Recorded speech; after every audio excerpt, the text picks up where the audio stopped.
Mummy నా కోసం మెత్తల పులుసు చెయ్యవా? సరే లక్కీ, చేస్తున్నా. ముందుగా మెత్తళ్ళు తీసుకొని దాంట్లో పసుపు, ఉప్పు, కారం, అల్లం పేస్ట్ అన్నీ వేసి మంచిగా కలుపుకోవాలి. కలుపుకున్న తర్వాత ప్యాన్ మీద ఆయిల్ పెట్టుకొని మనం ఆయిల్లో ముందుగా మిక్సీ పట్టిన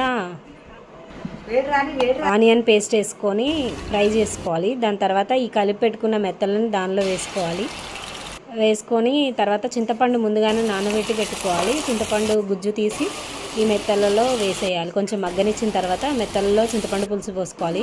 తర్వాత మనం మిక్స్ చేసి పెట్టుకున్న చేపల మసాలా వేసుకోవాలి. లాస్ట్లో కొంచెం కొత్తిమీర చల్లుకొని సర్వ్ చేసుకుంటే వేడివేడిగా మెత్తల పులుసు రెడీ. చూడండి ఎంతో టేస్టీగా ఉండే మెత్తల పులుసు ఎలా ఉందో ఇప్పుడు మా లక్కీ చెప్తాడు టేస్ట్ చేసి.